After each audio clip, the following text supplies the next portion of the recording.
of the interwebs. This episode's going to work a little differently. We're doing Harley Quinn, and it's a conversation with myself and my wife, Hi. Maylene, and we're going to break it down over the next four episodes because DC has decided that February is Harley Quinn month. Every issue in the line got a Harley Quinn variant cover, usually Valentine's Day themed. Which is awesome because I love Harley Quinn personally, but you know what I mean. Yeah. So if you want to get the full conversation, just listen to all four parts of Harley Quinn with this drawing show thing.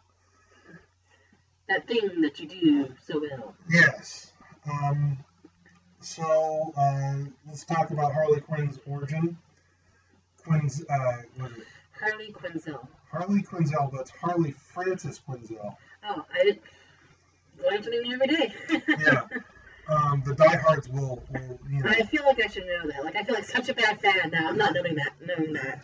Yeah. Well, Harley Frances Quinzel.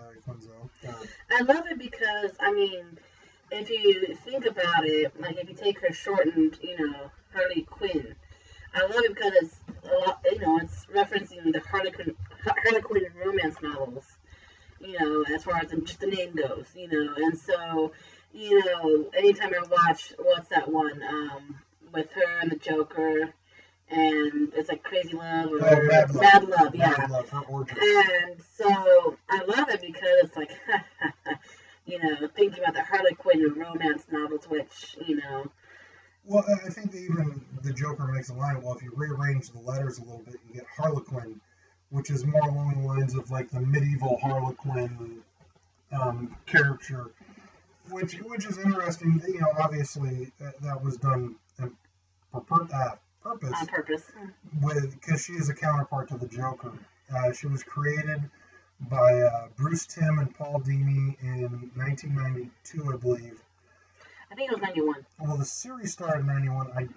Well, she might have been in the first season, that first year. Her first episode was The Joker's Favor, which is one of my favorite episodes. I didn't realize that was her first episode. Yeah, I think I read that it was 91 that she made her debut appearance. Yeah, that sounds about right. Well, Paul Dini has gone on record several times saying that he based her off of an ex-girlfriend. So you got that crazy ex thing going on. The crazy ex. Oh my gosh, that's really funny. But he was also, as the story goes, he was homesick one day, and he was watching a soap opera. And on the soap opera, there was a dream sequence, and an actress appeared wearing basically the Harley Quinn costume. He's like, he goes, that would be awesome. And when he came into the office the next day or week, he pitched it to Bruce Timm, saying we should do like a Joker sidekick character, kind of like he pitched it more like the old Warner Brothers gangster films, like a female gangster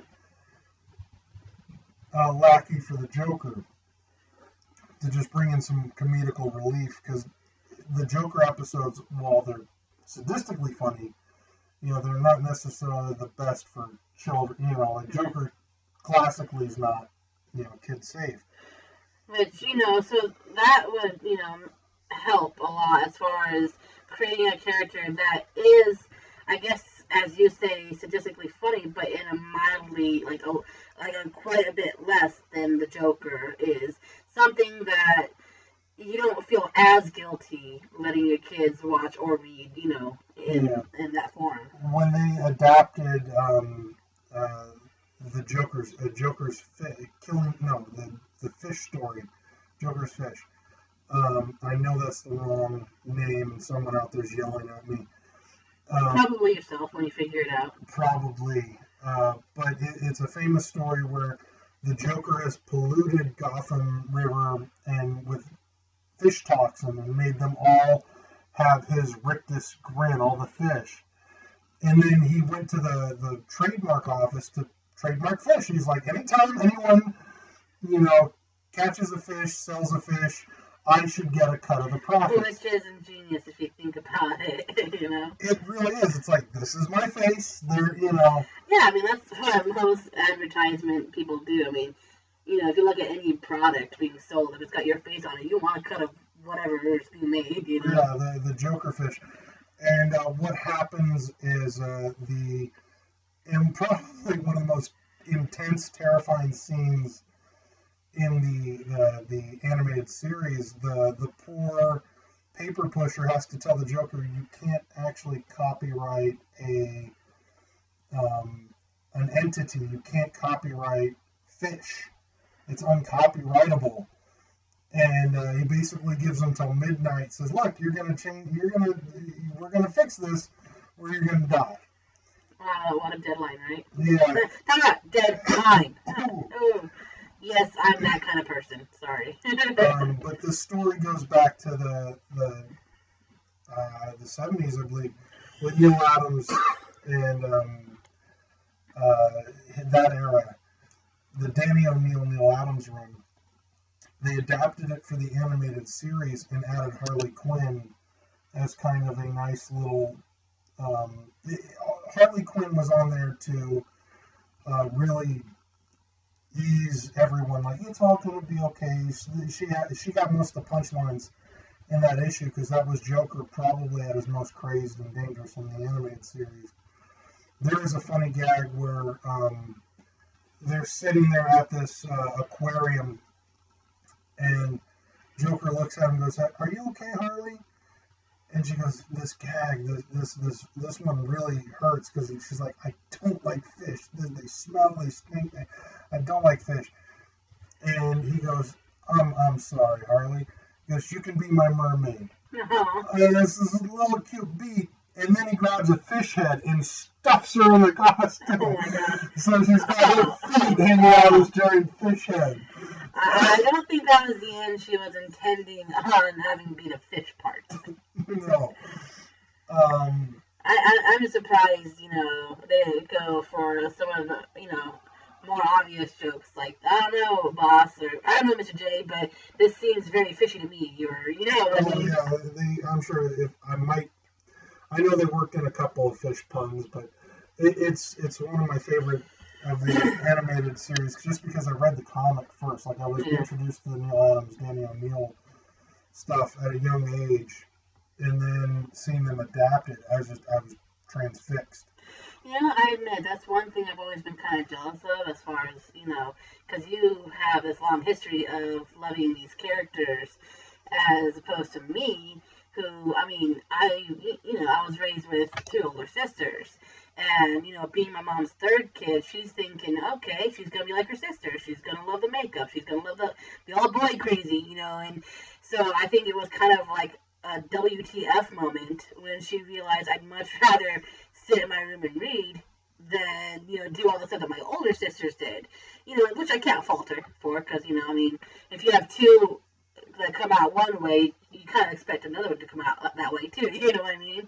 So, but comics was never something that she thought to give me, because, especially during that time in the 90s, when it was still considered, and it still kind of is today, but when it was really considered a boy thing, Well, I was reading in the 90s. That was my age, because everyone, like, when they're 11 to 13, that's like, when they're really the diehard fans are like, that's when they equate to their golden age of comics.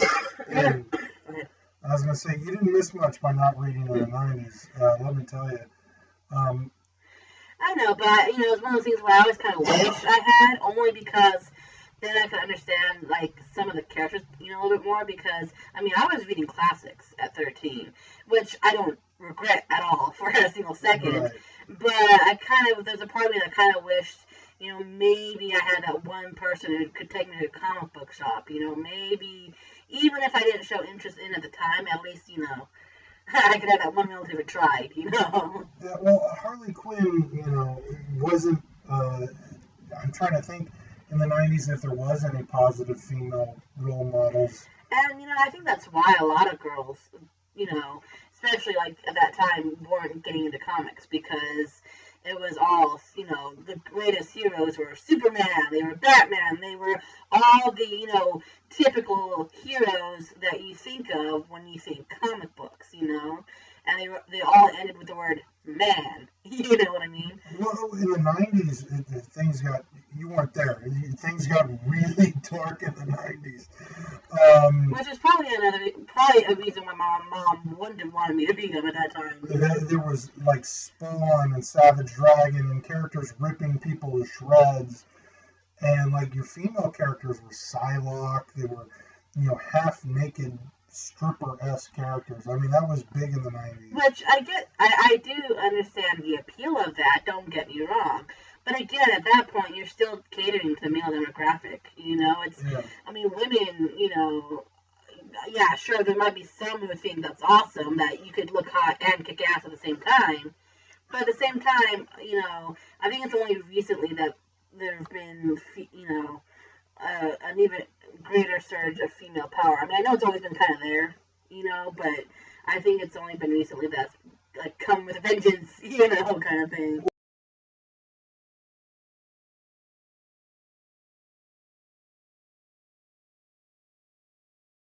So there you have it. That's the end of Harley Quinn Part 1.